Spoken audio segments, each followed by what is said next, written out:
کوئی نقصان پہنچا سکتے ہیں نہ کوئی فائدہ پہنچا سکتے ہیں۔ آپ یا کوئی شخص دنیا میں جس کی عبادت کرتا ہے تو کیوں کرتا ہے؟ عبادت کر کے یہ چاہتا ہے کہ اس کا رحم و کرم ہو، ہم کو رحمتوں سے نوازے، انعامات سے نوازے، دنیا اور آخرت سوار دے اور دنیا اور آخرت کی آفتوں، فتنوں، نقصان اور عذاب سے بچا لے، اسی لیے کرتے ہیں۔ جب وہ نفع اور نقصان نہیں پہنچا سکتے مطلب یہ کام کر ہی نہیں سکتے۔ کتنی سیدھی صاف بات ہے کہ جو اس کے لائق ہی نہیں ہے کہ تمہاری عبادت کا مقصود پورا کرے، تم اس کی عبادت کیسے کرتے ہو؟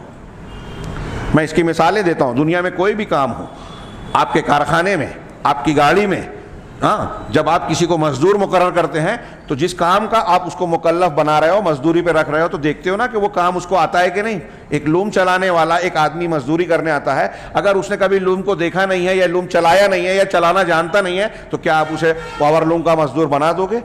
آپ اپنے کارخانوں میں وہ کام اس کو دو گے؟ ایک آدمی ڈرائیونگ جانتا ہی نہیں ہے، ڈرائیونگ سیٹ پہ کبھی بیٹھا ہی نہیں ہے، آپ اپنی قیمتی گاڑی دے دو گے کہ چابی لو اور یہ نوکری کرو میرے یہاں ڈرائیونگ کی؟ جو ڈرائیونگ جانتا نہیں آپ اسے ڈرائیونگ نہیں دیتے ایک کار کی۔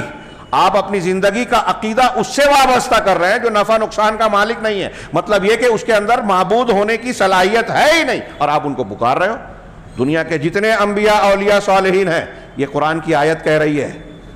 شیخ محمد بن عبد الوہاب کا یہ جواب نوٹ کیا جائے، اچھی طریقے سے سمجھیں، قبروں کی پرستش کرنے والوں تک یہ پہنچایا جائے۔ اللہ تعالیٰ کا کلام صاف صاف کہہ رہا ہے۔ آپ یہ کہہ رہے ہو کہ ہم انبیاء کو پوچھتے ہیں اور وہ جو پکارتے ہیں، اور کفار مکہ اپنے بتوں کو، کفار مکہ، یہود اور نصارہ حضرت عیسیٰ علیہ السلام کو بھی پکارتے تھے جو پیغمبر تھے، نبی تھے۔ دنیا کا کوئی ولی، شیخ عبد القادر جیلانی ہو، خواجہ اجمیری ہو، فلاں ہو، سارے اولیاء مل کر حضرت عیسیٰ علیہ السلام کے درجے کو نہیں پہنچ سکتے۔ اس حضرت عیسیٰ علیہ السلام کو جو پکارتا تھا قرآن اس کا رد کر رہا ہے، انہیں کافر اور مشرک قرار دے رہا ہے۔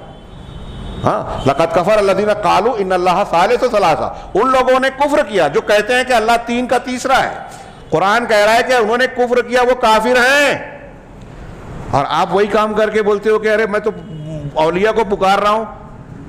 وہ بتوں کی عبادت کرتے تھے، تم بت اور نبی کو برابر کیسے کر رہے ہو؟ یہ حضرت عیسیٰ علیہ السلام کے پکارنے والے کو قرآن کہہ رہا ہے، اتعبدون من دون اللہ ما لا یملک ضرا ولا نفع، کہ کیا تم اس کو پکارتے ہو، عبادت کرتے ہو جو تمہارے لیے نفع اور نقصان کا مالک نہیں ہے؟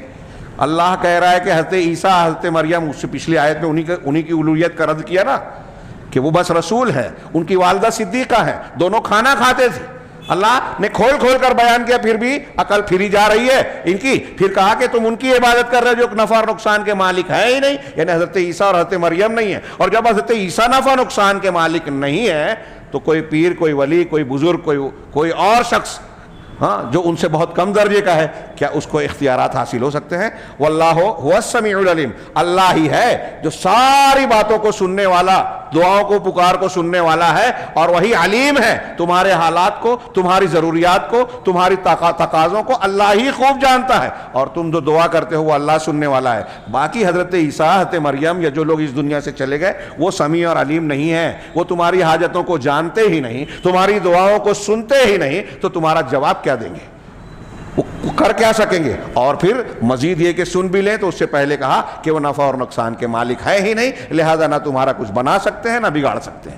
کون کہہ رہا ہے؟ رب العالمین فرما رہا ہے۔ یہ کسی ایرے غیرے کی بات نہیں ہے، ہمارے رب پروردگار رب العالمین۔ سورہ مائدہ آیت نمبر 75-76 میں جا کے ترجمہ دیکھیے جس پر بھروسہ ہو۔